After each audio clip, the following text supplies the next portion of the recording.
5, 好，那这里面 6. 等于的意思是， Alright, so let's go ahead and 假如 save 说我有 and 2颗 reload the 数值， browser, 当然 and you'll 你 see 如 the 果可以 different 跳到这 sizes 个 of the headings. Now you can change the sizes of these texts through CSS, which we're going to get into probably in the next video of the series, where we can change the font, we can change the size, whatever you'd like. You could even make all of these headings the same size through CSS. Alright, so the next thing we're going to look at are paragraphs. So let's put a comment here, say paragraph. And a paragraph is just P, okay, it's just a P tag. Now I'm going to give you a little hint in Sublime. If you ever want to generate dummy text, which is just kind of just sample text to use for development, you can actually just type in lorem, the word lorem, and then tab, and that's going to give you some lorem ipsum. Now if you wanted a certain amount of words, like let's say we wanted 10 words, you could say lorem 10 tab. Oops. I guess you can't do that in Sublime. Actually, I haven't used Sublime in a while. I usually use Atom or Visual Studio Code, and you can do that there. I'm not sure why it doesn't work here, but anyways, we'll just generate some text, and we'll save that. And a paragraph, just like the headings, has some default styling. Okay, so for one, it has a display block, which means it's a block level element. So if we were to take another paragraph and go ahead and paste that in and reload, you'll see that it's automatically on a new line. It also has some margin. Okay, it has 1 EM of margin, or 1 M. And M is a measurement in CSS, just like pixels, except it's used for more responsive stuff. So if we hit F12 and look at the developer tools, I'm just going to make this a little bigger. And we look down in elements. Now you can see we can hover over everything, and it'll show us it up top. And if we look at the paragraph here, and I just click on it, over here you'll actually see any CSS or any styling that is associated with this particular paragraph or whatever tag we're hovering over. And when you see this user agent style sheet, this is the default browser style.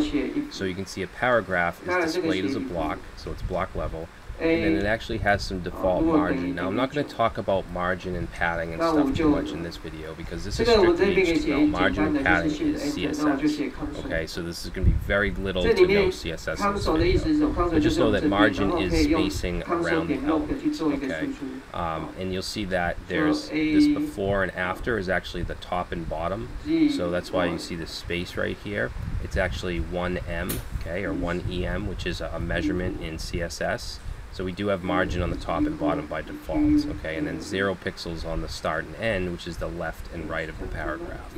And it even gives us a little diagram here. You'll see we have the paragraph, and if you look up in the body, it shows it highlighted, padding, which there isn't any, border, and then the margin, and you'll actually see the margin highlighted up above. Okay, so this is really helpful. Again, I couldn't imagine doing web development without the Chrome tools. Now tags can either be inline or block level elements. So inline tags or inline elements do not start a new line when you use them. Okay, they take only the necessary width they need.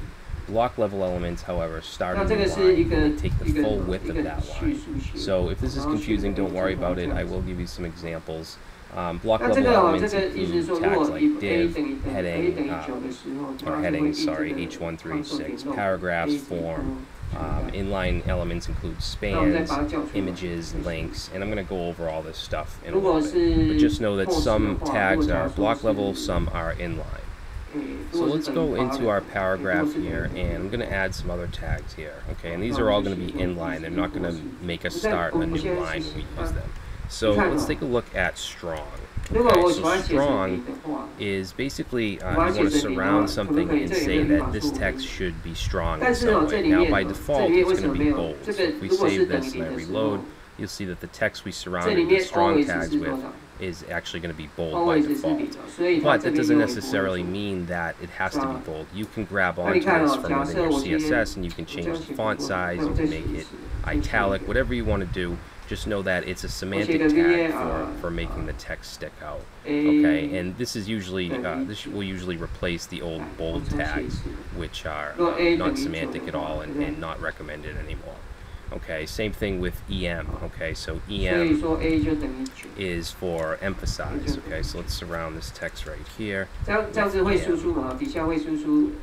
we'll save and reload. And again, by default, it's going to be. Oops, I put a space there. By default, it's going to be italic, okay, so you see right here. But again, you can grab onto this in CSS and you can change it to whatever style you want. It just basically means that this part of the document should be emphasized, or this text should be emphasized. Alright, so now let's take a look at links. So what I'm going to do is let's go to the second paragraph here. Let's say we want to wrap this text in a link to go to either another page on our site or an external website. So a link is actually an A tag. So it's A, and we're going to give it an attribute. I'm going to talk about attributes in a second. Let's surround this text here. Alright, and then if I save that and reload, notice over here we now have this text as a link. Now, the href attribute is going to be the location that we want this link to open. And this could be either local, it could be, let's say, if we had an about.html page on our site, or it could be external. So if we want to put http, and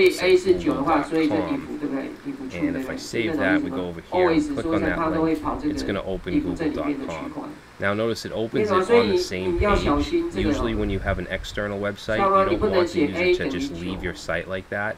So what you could do is you could add another attribute called target, and one of the values for this is underscore blank, and that's going to open up a new tab with this site. So if we save, reload, and click this, notice that Google opens up a new tab, and we still have our site right here. Okay, so it stops the user from having to leave your site. Okay, and you usually only want to use target blank if it's an external site. If you're going to another page on your website, you don't want that to happen. You don't want all these tabs opening up when you're just navigating the site. So all HTML tags can have something called an attribute or multiple attributes, and what they do is they provide more information about a certain element. For instance, the href provided in the link, we just did, we created an A tag with an href, and what the href does is, as you saw, is it opens up or it directs it to a certain location, a certain website link. Okay. We also provide the target attribute, which is not required, but it still allowed us to make it so that the link opened in another tab. Alright, now attributes are always placed at the start tag, and they're always formatted as key value pairs. Okay, the actual attribute itself, such as href or target, as we saw, that's the key, and then whatever the value is. Alright, so we have the attribute name or the attribute key, and then the value. Now the value is always going to be in quotes. You can use double quotes or single quotes. I would suggest double quotes because that's usually what's used. That's most popular. Alright guys, so let's get back to our HTML. So we're going to go below the paragraphs that we just created, and now I'm going to show you something called a list. Okay. So there's basically two kinds of lists. There's an unordered list and an ordered list. So let's start with an unordered list, which is a UL tag. So in the UL, we need to have list items. Okay, a list is basically like a bullet point list. So each list item is going to have an LI tag. And then in here we can put whatever we want. Let's just put the text list item 1. Okay, and then I'm just going to copy this. And we'll go ahead and say list item 1, 2, 3, 4. And it doesn't matter what. Let's go ahead and save that and reload. And notice that we have bullet points now for our list items. It also adds some default padding. Notice that this is pushed over by default. And if we go ahead and open up our Chrome tools. Bigger. So over here, let's hover over UL, and you'll see that there's actually some default styling from User Agent Style Sheet, which is the basic, just the browser default. So it's displayed as a block. Okay, it has a list style type of disk, which you can change within the CSS if you want to have a different kind of bullet point. It adds some margin. Okay, actually, yeah, it adds margin before and after, one and then also adds 40 pixels of padding on the start, which is to the left. Okay, so it pushes over 40 pixels. And of course, you can overwrite this from within your CSS if you want to change that. You can also remove the bullet points. You can do whatever you want as far as styling, but we're not getting into that just yet. Alright, so that is an unordered list. Now we also have an ordered list, which is an OL tag. So what I'll do is just copy this, and I'm just going to change it to an OL instead of a UL. Okay, save that, reload, and notice that the ordered list now gets rid of the bullet points and replaces it with the numbers. Okay, so it'll automatically add numbers to your list. Now, unordered lists are usually what's used for website navigation. When you see a nav bar up at the top, that's usually just an unordered list. It's just styled so that the elements float to the right, they're displayed inline, and it has some really nice background colors and things like that. But as far as the HTML goes, it's usually just a simple list. Alright, so next thing we're going to look at are tables. So let's So it's going to be a table tag. Alright, and there's quite a few tags that go into building a table. So we have table, and then we have a head, an area for the heading, and then an area for the table body. So we say T head. 所以如果这个没有成立的时候，它会再看下面的。如果也没有成立的话，如果有成立的是立刻执行。Now, in the heading is where we're going to put the row that has like, if we're going to have a name, 所以有一种写法是用 switch case。我们来举一个例子，我们等下用另外一个 switch case 的写法，用 get amount。TR is table row。那 get amount 的话是得的只是0到11的。Alright, so this will be. 所以另外一种写法是什么？另外一种写法叫 if we switch case。switch case 是什么写法 ？And let's say age. 它就是怎样讲这样 so these are the headings. Now, if I save this and reload, this is what it's going to look 你有 like. 看过一种开关吗 Now, I'm going to do something here because I don't want you guys to have to keep looking at the bottom of the 你有 screen. 看过以前 So 的那种 what I'm 波 going 动 to do 开 is just 关 put in a div right here with a style attribute. You don't have to do this. I just want to move this stuff down. I'm just going to put a margin top of 500 pixels. Alright, and that's just going to make it so that I can put this so you guys can look in the middle now, not at the bottom. Alright, so back to our table, we have our T head with our table row and our headings. Now we want another TR. Okay, and this time we're not going to use TH because these aren't headings anymore, this is actual data. So we're going to use TD. Okay, so let's say we want a name, just put my name. And then we'll put another TD with an email. We'll just say brad@something.com. And then we'll put age, put 35, save that, reload, and now we have some data inside of our table. Okay, and you're most likely going to have more than one row. So what I'll do is copy that. Whoops. Paste it in 2 times, and let's just change the name up here, we'll say John Doe, 45, and then let's change this, we'll say Sarah Williams, and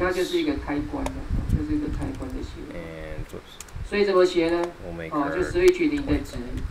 alright, so we'll reload, and now we have a couple names. 那最重要一件事 And 情 again, this is 是 going to look very ugly because 最重要一 we 件事 don't 情 have 是 any switch CSS case 之后， whatsoever, 你一 it's 定要 just 下一个 HTML break。 markup. break 叫 Okay, 中断 this 的 is 意 what a 思。 default table looks like.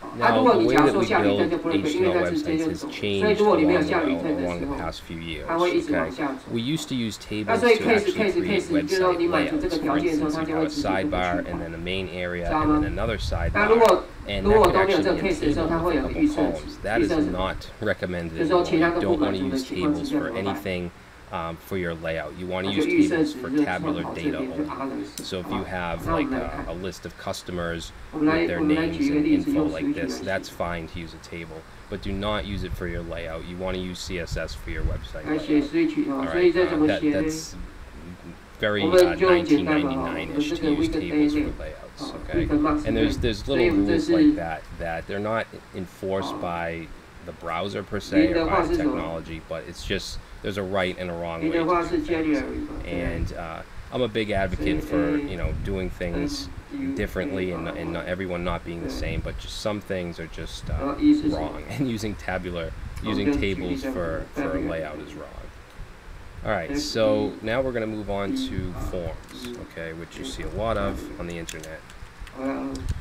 Now, the important thing to know about forms is that with HTML, we can create the actual look of the form, but we can't add functionality to the form with HTML. For instance, a login form.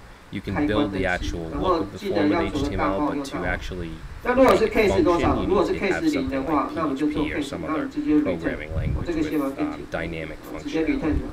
Alright, so we're only covering the look of the form. So we're going to put in a form tag. Alright, now usually with a form you'll see an attribute called action. and that's going to basically submit the form to a certain page. For instance, a PHP page. So let's say it was going to go to a file called process.php on our server, and maybe that would be a newsletter form or a register form, something like that. You'll also see method. And method is usually going to be post for a form, this meaning that we're making a post request to the server, and posts are used to do things like add data to a database, stuff like that. It's pretty secure, as opposed to get, which is going to submit it, and with a get request you'll actually see the data filled in the URL, and it's not very safe. But it's fine for things like search, things where you're not actually adding data or something to a server. Alright, but that's a lot more advanced. We're not going to get into that. Okay, I will leave this here, but just know that this has to do with more advanced server-side programming. So in our form, let's go ahead and let's add a label. Okay, so we're going to have a couple inputs. We're going to put a label for, let's say, first name. Alright, and then under that, let's put an input tag. So an input is going to have an attribute called type, because there's a lot of different inputs. This is actually going to be a text input, which is probably the most common. And then the name attribute has to do with, again, server-side programming. If we were submitting this to a PHP file, this name attribute is how we would grab the value of this form that's submitted. Okay, so it's not going to make any difference to us here. I'm just going to put first-name. Alright, so let's go ahead and save that and reload, and this is what we get. Now this is awfully close to the table, so what I'm going to do is put a line break here.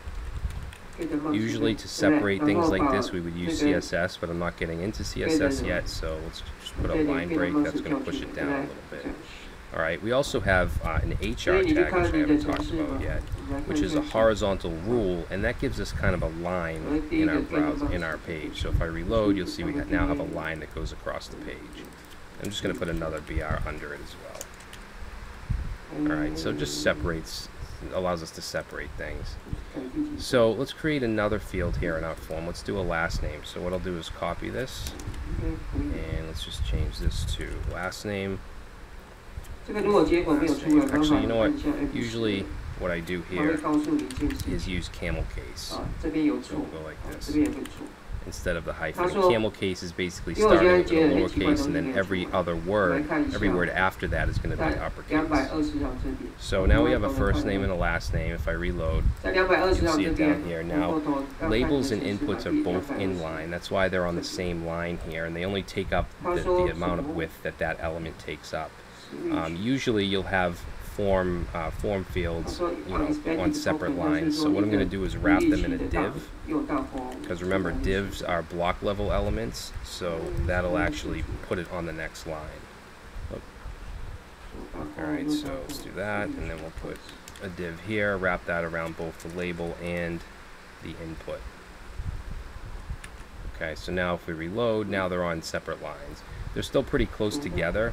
Like I said, we would use CSS to add some padding there, but I'm just going to put a line break in between the two. Okay. Alright, so let's look at some of the other types of field. Now you may want an email. Just put a line break there.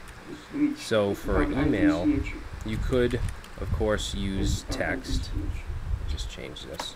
You could use text, but with HTML5 we now have a type that we can use called email, and that'll actually add a little bit of validation without having to add any JavaScript or anything. If we try to submit our form and it's not a valid email address and we have the type of email, it's going to give us a little error that pops up. Alright, so you want to use type email dealing with email address. Alright, so let's copy that, and let's put let's say message. So what I want to do here is I want to use a text area, which is kind of like a bigger text input. So for that, we don't actually use an input tag. There's an actual text area tag. Okay, so like that. And usually your text area, if you're submitting to, to a server-side file, you'll have a name. So we'll call it message. Alright, we'll save that, reload, and now we have a text area. Okay, and you can actually make it bigger and smaller with the control here. Another field that that you'll see 接着下来我们来 is 处理那 a 个 select list. Okay, so for 接着来 that, 处理那个 just ordinary 这 copy 个 this 东西， div. 叙述史。 So let's 我们要 say 去 this 处理这件 is 事情。好，我来 I'll 看一 just 下。 say gender, I guess. 所以这个叙 So 述 let's 史就 say 是 we 这 want 个 a 背的 select 这个东 list 西。 to choose either male or 我们要 female. 做一下处理， So 所以我们 put 再把那个叙 a 述词叫出来。 select. 这 Give it 是 a name of 日期 gender. 的叙述史，日期的叙述史，把叙述史。 Okay, now each select is going to have it's going to have a couple options. So that'll be the option tag, and then usually you'll have a value associated with each option. So let's say male. 这边有 Okay, 写， and then 如果 the 是 actual 1、2、1、 text to be 3， displayed will go in 那 here 我们就 like 是 that. 加 st。 All right, 那 so 可以这样 let's 子写 save that. Let's copy that. 那我们就要写，我们来写一个那个 And function， just to be 来加一个 politically function correct, we'll go ahead and do an other. nct， So this will be female, 然后叫 get and this will be other. order Alright, so if we save that and reload, now we have a little select list with male, female, other 然后 for 把 data gender. 叫进来，当成参数。 Alright, now we have a couple other 所以我的写法一样，我们就 field 所以 types that I want to show you, but I'm just going to paste these in because we're kind of running out of time here. So I'm going to go right under this div, and I'm going to paste in a couple more. So this is actually a number type, so we're putting an age here with the type of number, and it has a name, and then I also added a value here, because we can also add a predefined value to our inputs. Alright, and then we also have the type of date. Okay, so this is actually a date selector. And these are HTML5, okay, so these are both HTML5 standards. So let's save that, reload. Now you'll see you have a number, and it actually has these arrows where we can switch, we can make the number go up and down. And then the date, you'll see we have this date selector. Now, like I said, we can have a value, we can put a value to anything we want here. Now, before HTML5, if you wanted to have, like, for instance, we'll put a value here, and we'll just say, let's say we wanted to say enter first name, okay, and reload. Usually, before HTML5, we would have to do this, and we'd use JavaScript to make it so that when we clicked in here, this would go away. Okay, and that was a real pain in the ass. So with HTML5, they actually added a placeholder that we can use here. Okay, so we'll say placeholder equals enter first name, and now you'll see that it's grayed out, and if I click in here, we can actually replace it. Okay, so that made things a lot easier. So the last thing we would need for the form is an input button. So let's go down to the bottom here, and what we're going to do is put in an input, and we're going to say type submit, okay, and we'll give it a name of submit, and it's also going to need a value, which is going to be the actual text of the button, which will be submit. Alright, so we'll reload, and now we have a submit button. Okay, it's gonna actually get submitted to process.php because that's what we put in the action of the form, but that doesn't actually exist. Okay. Now we can also have buttons outside of forms, so let's go under the form. Just gonna put a comment here.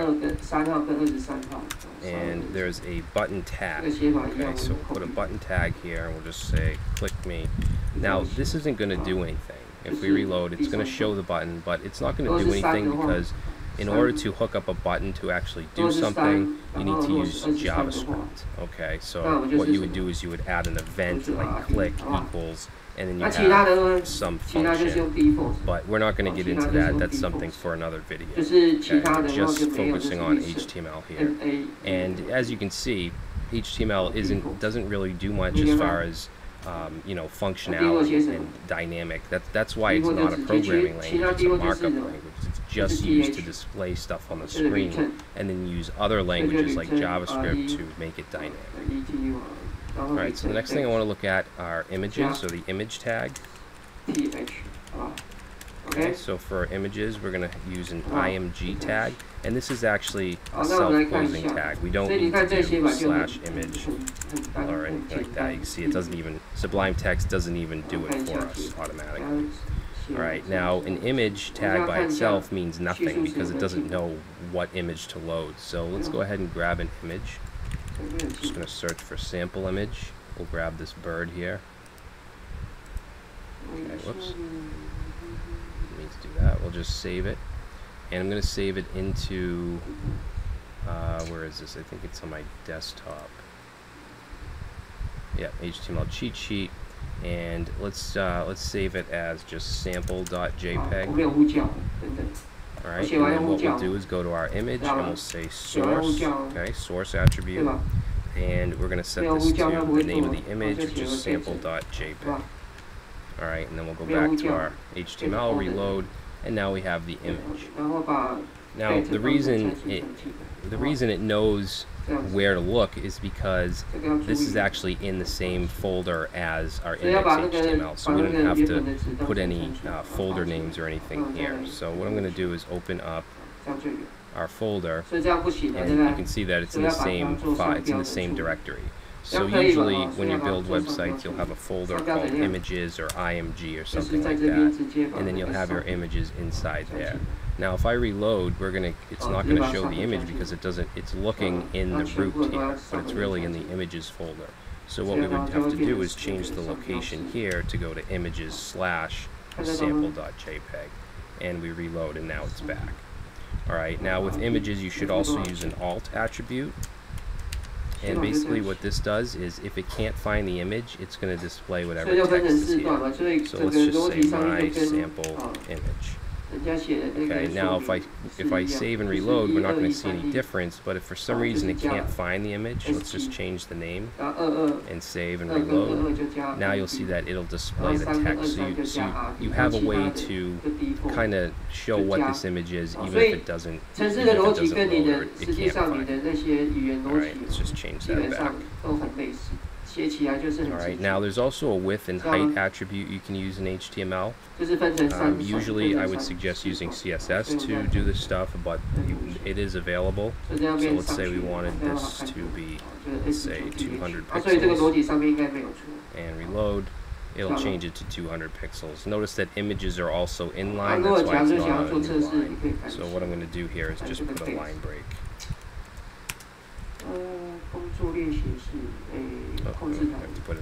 I put it below the image.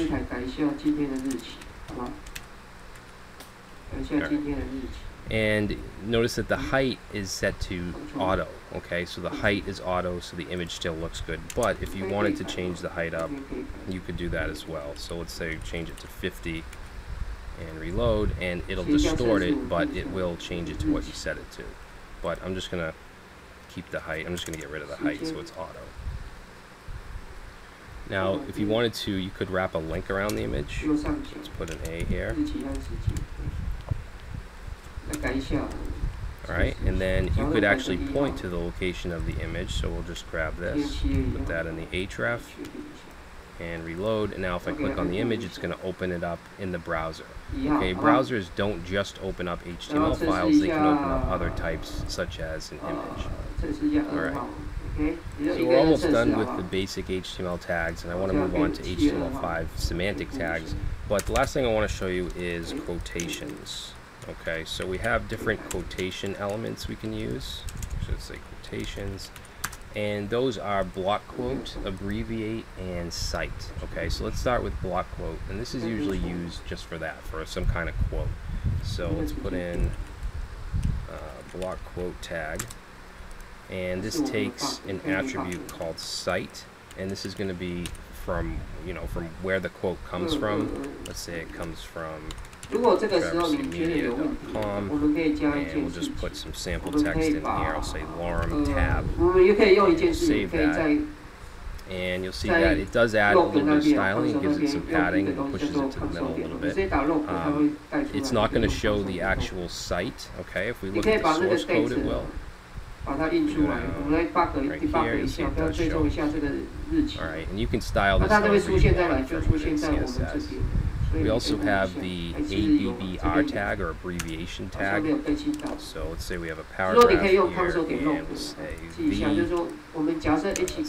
www is, alright, now this we all know stands for World Wide Web, so what I'm going to do is just wrap this in the ABBR tag, and we're going to give it a title. We'll say World Wide Web. So these are abbreviations. So let's go ahead and save that, reload, and now notice that it has an underline, and if we go and we hover it, it'll show us the full title. Okay, we also have a cite tag, CITE, so let's put another paragraph here, and let's say HTML crash course by Brad Traversy. Okay, and then we'll just wrap HTML crash course in a cite tag. Okay, we'll save that, reload, and it gives us this italic style here. Alright, and it's semantic to let the browser know that this is something that's being cited. Alright, so those are the basic HTML tags and elements. Now what I want to do is talk a little bit about HTML5 semantic tags. So the HTML5 semantic tags clearly describe their meaning to both the browser and the developer. So if we look over here, these are the tags that were added, and this is kind of a diagram of what you would use these for. Okay, you use them to kind of lay out your website. So we have header, which obviously would be the header. You'd usually have your logo, things like that, your social media links. Then we have the nav tag, which would be your nav bar. Section, okay, section would describe like the copy text or something like that on your home page or whatever. And then if you have like a blog, you could have an article tag around each post in the blog. A side has to do with just like sidebar content, all right? And then you have the footer, which is going to be your your copyright or your privacy policy links, things like that. Okay, so HTML5 created these tags to kind of structure your document even further. Alright guys, so what we're going to do is we're going to create a new HTML page, and we're going to use these HTML5 semantic tags to map out our page.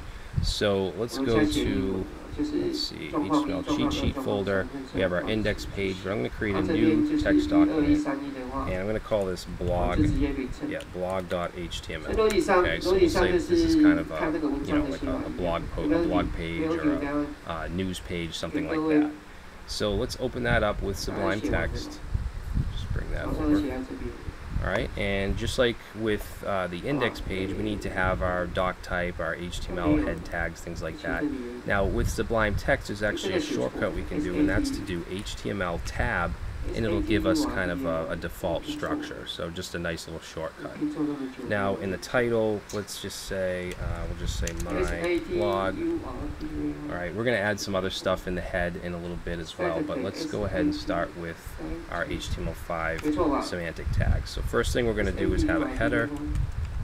Alright, and in the header, we're just going to have an H1, and we'll just say my website. Okay, again, this is going to look very ugly because we're not using CSS, but just structurally you want to have your header at the top. Alright, then what we'll do is have a section. Okay, so this would be like the main area of the page. So if this were like an about page, we could have a couple paragraphs about the company or whatever. This is a blog page, so what we're going to do is we're going to have some article tags, and then in each article will be each blog post. Okay, so let's go ahead and put an H3 here. That would be the title. We'll just say blog post 1.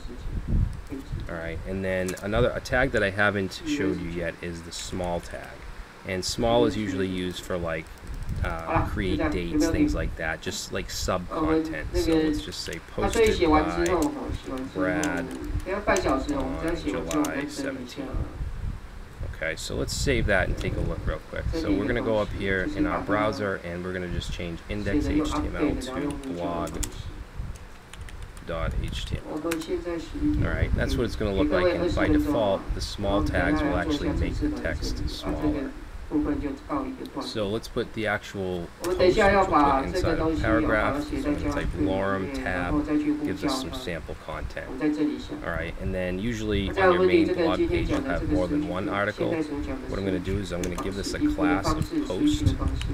Okay, so each article will have a class of post, and then let's just copy this, and we'll just paste in a couple more. Okay, this one will be blog post 2 and blog post 3. Alright, so if we save that, reload, now we have a couple blog posts. You may also have a link at the bottom of each one that goes to the full post. So let's just put we'll put an A tag. and it would go to something like, post.html or something like that, and then we'll say read more. Okay, and then let's just copy that, one here and here. Alright, and since a paragraph is a block level element, it's going to go on to the next line. Even though an A tag is inline, since the one before it is a block level, it's going to push it to the next line. Now, you may want to have some kind of sidebar on your page with, like, let's say, the blog post categories.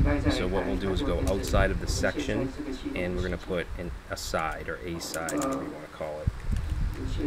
Okay, and then